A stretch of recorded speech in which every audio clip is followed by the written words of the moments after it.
the impression that made Michael laugh. For decades, millions of people tried to imitate Michael Jackson. They copied his moonwalk, perfected his signature vocal hiccups, wore the same iconic outfits, and memorized every famous dance move. Most of those impressions were created for audiences, but according to the transcript, only a select few ever had the opportunity to perform directly in front of Michael himself. Those rare moments revealed something many people never expected.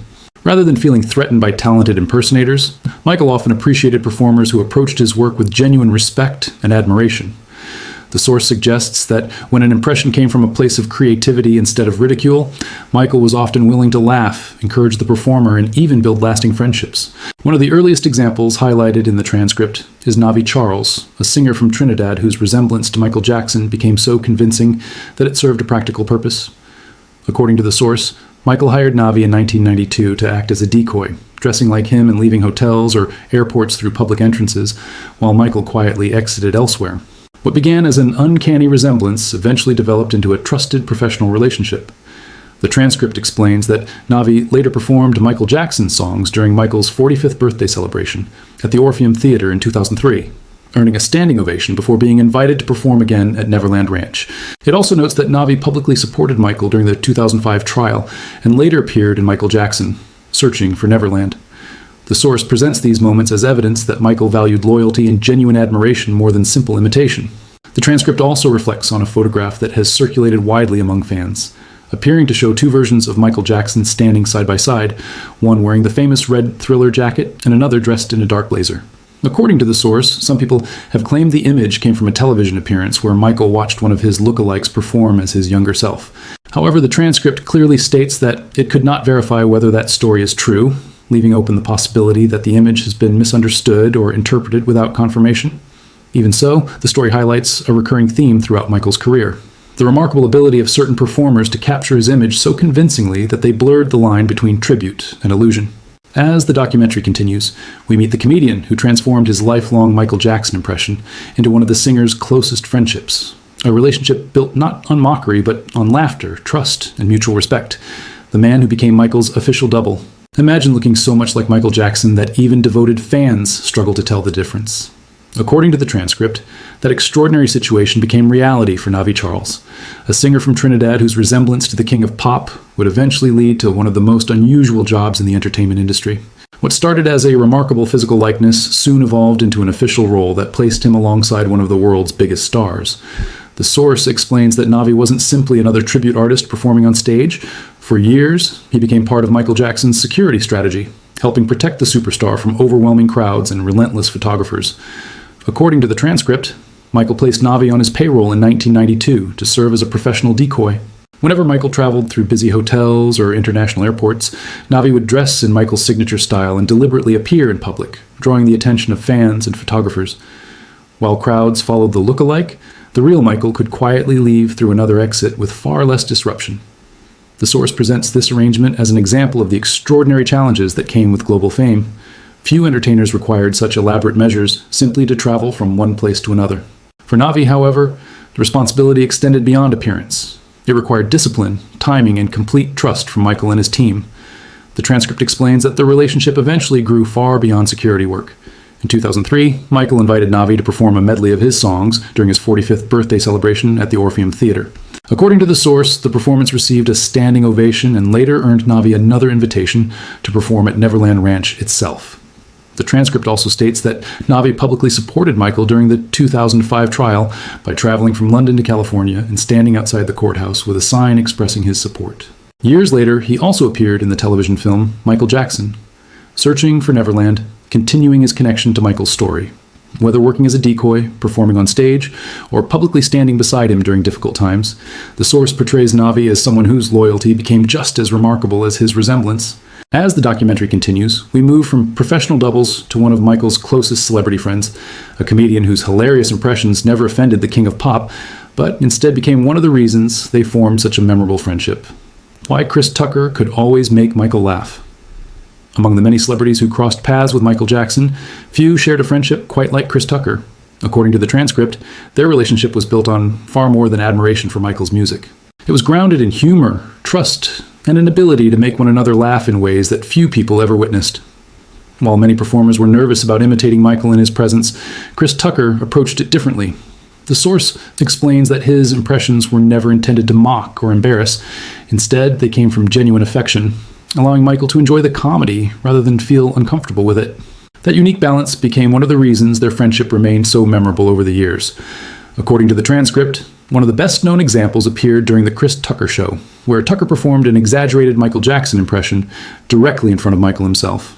The source describes Michael's reaction as relaxed and amused, suggesting that he appreciated the playful performance rather than taking offense. The transcript explains that Tucker's ability to capture Michael's voice, mannerisms, and expressions reflected careful observation combined with genuine admiration. Because the humor was rooted in respect instead of ridicule, Michael reportedly embraced the moment with laughter. The source presents this interaction as evidence that Michael enjoyed seeing talented entertainers celebrate his public image when it was done with kindness and sincerity. The transcript suggests that these moments also reveal an important side of Michael Jackson that audiences rarely saw.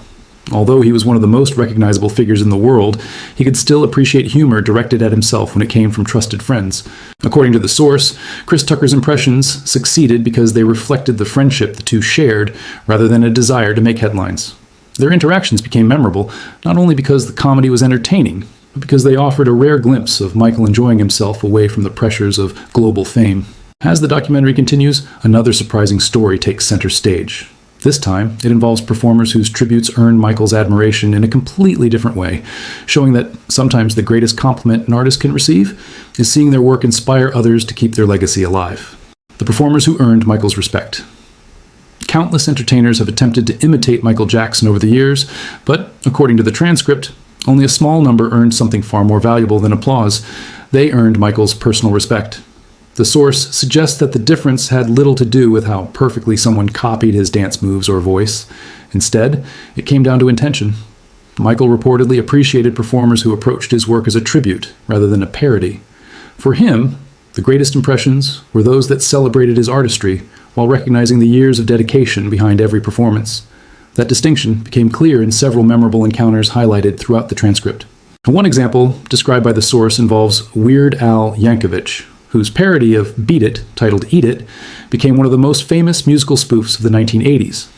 According to the transcript, Michael not only approved the parody before its release, but also expressed admiration for Yankovic's creativity. The source explains that Michael understood the difference between ridicule and respectful comedy, recognizing that the parody introduced his music to new audiences while acknowledging the cultural impact of the original song. Rather than seeing the performance as an attack on his image, the transcript presents it as evidence that Michael appreciated originality and humor when they were rooted in genuine respect for his work. The transcript also points to other entertainers who reportedly earned similar appreciation through thoughtful impressions and performances. Whether it was comedians capturing Michael's distinctive voice or tribute artists recreating his iconic stage presence, the source suggests that Michael valued effort, professionalism, and authenticity above all else. He reportedly recognized the countless hours required to study his performances and understood that many of these artists were inspired by admiration rather than a desire for attention. According to the transcript, this attitude revealed a side of Michael that the public rarely saw, one that encouraged talented performers instead of feeling threatened by them. As the documentary continues, the focus shifts from admiration to intention, exploring why Michael could always distinguish between comedy that celebrated his legacy and humor that crossed the line into disrespect. That difference, the source suggests, meant everything to him, when comedy became a tribute instead of mockery. For most global superstars, becoming the subject of jokes can be an uncomfortable experience. But according to the transcript, Michael Jackson viewed certain comedians very differently. He understood that there was an important distinction between humor designed to ridicule someone and comedy created out of admiration. Throughout his career, a number of performers borrowed his unmistakable voice, signature dance moves, and famous stage presence. Yet the source suggests that Michael rarely objected when those performances reflected genuine appreciation for his artistry. Instead of seeing every impression as criticism, he often recognized the respect hidden beneath the laughter. One of the strongest examples presented in the transcript is Eddie Murphy. Long before they became friends, Murphy regularly incorporated Michael Jackson impressions into his legendary stand-up performances, recreating Michael's distinctive speaking voice, mannerisms, and stage personality for audiences. According to the source, rather than feeling offended, Michael reportedly enjoyed Murphy's performances because he understood that the comedy came from affection instead of mockery.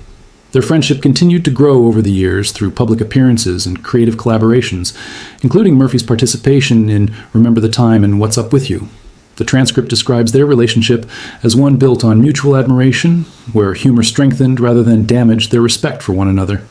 Even playful moments, such as Murphy casually adjusting Michael's microphone during the 1989 American Music Awards, reflected a level of comfort shared by very few people in Michael's public life. The transcript also highlights Weird Al Yankovic as another example of this unique relationship between comedy and respect. According to the source, Michael approved parodies such as Eat It, recognizing them as creative tributes rather than personal attacks. However, the transcript notes that when Michael declined permission to parody Black or White, explaining that the song held deep personal significance for him, Yankovic immediately respected that decision without argument. The source presents this mutual understanding as evidence that both artists valued one another's creativity and boundaries. Looking back, the transcript suggests these friendships reveal an often overlooked side of Michael Jackson. Behind the global fame was someone who appreciated talented performers, welcomed thoughtful humor, and understood that genuine admiration can sometimes be expressed through laughter. As the documentary continues, the focus shifts from comedians to performers whose extraordinary resemblance to Michael blurred the line between tribute and reality, astonishing audiences wherever they appeared. How Michael reacted to being imitated. For someone whose voice, dance moves, and appearance had become instantly recognizable across the world, Michael Jackson had every reason to be cautious about impersonators. Yet, according to the transcript, his reaction was often very different from what many people expected. Rather than automatically rejecting performers who copied his style, Michael reportedly judged each impression by the respect behind it. If he sensed genuine admiration and artistic effort, he was often willing to embrace it. The source suggests that, to Michael, a thoughtful tribute was not a threat to his legacy. It was evidence that his work had inspired another generation of entertainers. One of the clearest examples described in the transcript is Navi, whose extraordinary resemblance to Michael eventually led to a close professional relationship. According to the source, Michael not only trusted Navi to work as his official decoy, but also later invited him to perform at his 45th birthday celebration and again at Neverland Ranch. These invitations suggest that Michael appreciated more than just Navi's appearance. He recognized the dedication required to study his performances and recreate them with authenticity. The transcript also points to Eddie Murphy and Chris Tucker, explaining that Michael genuinely enjoyed their playful impressions because they were rooted in friendship and respect rather than ridicule. Instead of becoming offended, he reportedly laughed along, recognizing that their performances reflected admiration for his artistry rather than an attempt to diminish it. The transcript also highlights Michael's relationship with Weird Al Yankovic, offering another insight into how he viewed imitation. According to the source, Michael approved the parody Eat It, understanding that it celebrated the enormous popularity of Beat It rather than mocking it. At the same time, the transcript notes that when Yankovic requested permission to parody Black or White, Michael politely declined because the song carried personal significance. Yankovic respected that decision without hesitation, and their mutual respect remained intact. Looking across these stories, the transcript suggests that Michael Jackson valued authenticity above imitation itself. He welcomed performers who honored his work with sincerity, while drawing clear boundaries around material that meant the most to him personally. As the documentary continues, the focus shifts to the remarkable performers whose astonishing resemblance to Michael blurred the line between tribute and reality, leaving audiences wondering where the impression ended and the legend truly began. Why Michael encouraged great impersonators. According to the transcript, Michael Jackson viewed exceptional impersonators in a way that surprised many people. While some celebrities become uncomfortable when others imitate their appearance or mannerisms, the source suggests that Michael often saw talented tribute artists as a reflection of the influence his work had achieved around the world. For him, an impression that was created with skill, dedication, and respect was not an insult. It was a compliment. The transcript repeatedly points to performers who invested years studying his voice, choreography, costumes, and stage presence, demonstrating that the admiration behind the performance mattered just as much as the performance itself. One example highlighted by the source is E. Casanova, whose remarkable resemblance to Michael eventually led to professional opportunities connected to Jackson's career. According to the transcript, Casanova worked as a body and photo double on projects including the Who Is It and Remember the Time music videos. The source also states that Casanova later performed directly for Michael in New York and continued building a friendship with him over the following years. Similarly, the transcript describes Ernest Valentino as another performer whose likeness reportedly earned him work connected to Michael's concerts and promotional projects.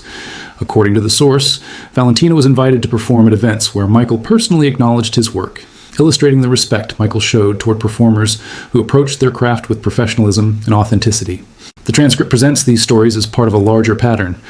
Rather than discouraging gifted impersonators, Michael reportedly recognized the discipline required to recreate his performances with precision. The source suggests that he understood these artists were preserving elements of his music, choreography, and stagecraft for audiences around the world. Instead of treating them as competitors, he often viewed them as people who genuinely admired what he had created. Looking back, the transcript argues that this attitude reflected Michael's broader appreciation for artistry itself. Whether someone was a comedian, a tribute performer, or an official stand-in, what mattered most was sincerity and respect for the work. As the documentary continues, the focus shifts to a new generation carrying that tradition forward. The next chapter explores how Jafar Jackson prepared to portray his uncle on screen and why his transformation became one of the most demanding tributes of all. The legacy every tribute artist carries. According to the transcript, becoming a Michael Jackson tribute artist has never been about wearing a sequined jacket or mastering the moonwalk. It represents something much greater. Every performer who steps onto a stage as Michael inherits the responsibility of preserving the legacy of one of the most influential entertainers in history. The source explains that audiences don't simply expect familiar dance moves, they expect to feel the same excitement, emotion, and stage presence that made Michael Jackson a global icon. That expectation places enormous responsibility on every tribute performer, requiring years of dedication before they can truly earn the audience's trust. The transcript highlights several artists whose careers demonstrate this commitment. According to the source, performers such as Navi, E. Casanova, and Ernest Valentino devoted years to studying Michael's performances, refining every movement, gesture, and expression until their portrayals reflected more than physical resemblance. Their work demanded discipline, professionalism, and an understanding of why Michael's performances connected so deeply with audiences around the world. The source suggests that these artists never attempted to replace Michael. Instead, they sought to celebrate his music and introduce new generations of fans to the energy and artistry that defined his career. Through concerts, live performances, and special appearances, they helped ensure that Michael's influence remained visible long after each original performance had ended. Looking across these stories, the transcript argues that every successful tribute artist carries the same responsibility, protecting the integrity of Michael Jackson's legacy while inspiring audiences through respect rather than imitation alone. According to the source, Michael himself appeared to appreciate performers who approached that responsibility sincerely, recognizing the effort required to honor his work without diminishing its originality. Their performances became reminders that great artistry continues to inspire others long after it is first created. Every carefully recreated dance routine, every familiar vocal expression, and every respectful performance reflects the lasting impact of an artist whose influence continues to shape music and entertainment around the world. As the documentary approaches its conclusion, one final question remains. Why, after so many years and countless tribute performances, does the world still believe that no one can truly replace Michael Jackson? The answer lies not in imitation, but in the extraordinary legacy he left behind. Why no one could ever truly replace Michael Jackson? After decades of tribute performances, comedy sketches, impersonations, and look-alike competitions, one truth continues to stand out. According to the transcript, countless performers have successfully recreated Michael Jackson's voice, appearance, dance moves, and stage presence.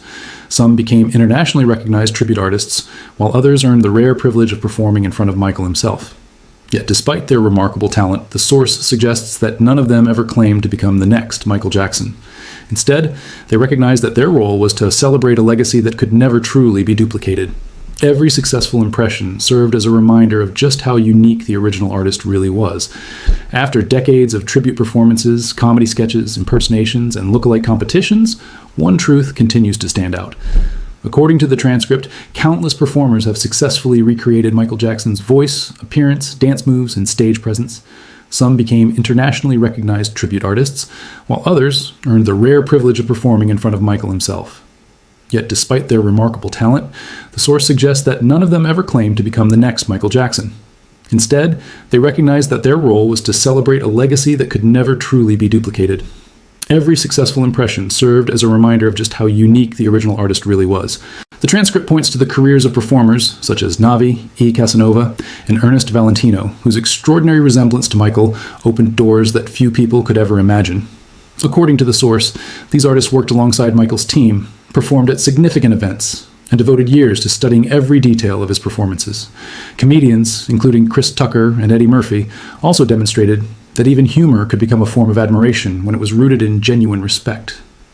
The transcript explains that Michael welcomed many of these performances because he understood they were inspired by appreciation rather than competition.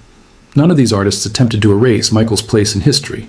Instead, they helped introduce his music, style, and influence to new audiences while always acknowledging the remarkable standard he had set. Looking back, the transcript argues that this may be Michael Jackson's greatest achievement. His influence became so extraordinary that generations of performers dedicated their careers to studying his artistry. Yet the world continues to recognize that there will only ever be one original. According to the source, every impression, every tribute concert, every comedy routine, and every respectful performance ultimately points back to the same conclusion. Michael Jackson created something that cannot simply be copied. His music, creativity, innovation, and cultural impact remain uniquely his own. Tribute artists may preserve that legacy, comedians may celebrate it, and audiences may continue to admire it, but none of those performances replace the artist who inspired them all. As the documentary reaches its final chapter, one last question remains. Why does Michael Jackson's influence continue to grow long after his final performance? And what does that say about the timeless legacy he left behind? The transcript points to the careers of performers such as Navi E. Casanova and Ernest Valentino, whose extraordinary resemblance to Michael opened doors that few people could ever imagine. According to the source, these artists worked alongside Michael's team, performed at significant events, and devoted years to studying every detail of his performances. Comedians, including Chris Tucker and Eddie Murphy, also demonstrated that even humor could become a form of admiration when it was rooted in genuine respect. The transcript explains that Michael welcomed many of these performances because he understood they were inspired by appreciation rather than competition. None of these artists attempted to erase Michael's place in history. Instead, they helped introduce his music, style, and influence to new audiences, while always acknowledging the remarkable standard he had set. Looking back, the transcript argues that this may be Michael Jackson's greatest achievement. His influence became so extraordinary that generations of performers dedicated their careers to studying his artistry, yet the world continues to recognize that there will only ever be one original.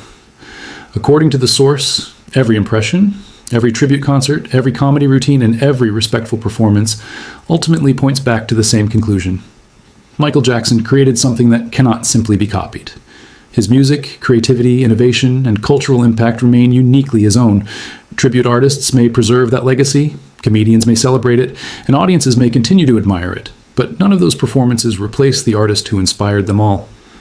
As the documentary reaches its final chapter, one last question remains. Why does Michael Jackson's influence continue to grow long after his final performance? And what does that say about the timeless legacy he left behind? The legacy that will never fade. Throughout this documentary, one theme has appeared again and again.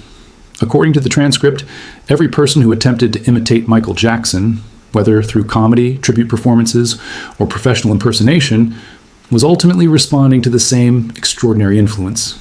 Some became official body doubles, others built successful careers recreating his concerts.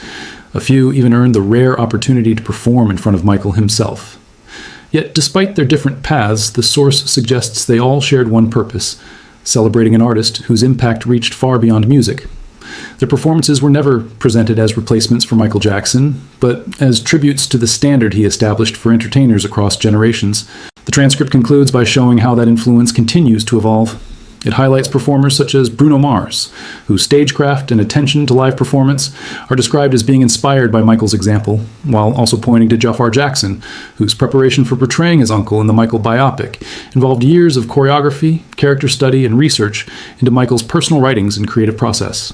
According to the source, Jafar spent 2 years training with choreographers Rich and Tone Talluega, who had previously worked with Michael and even kept the role secret from much of his family until he felt ready to reveal it.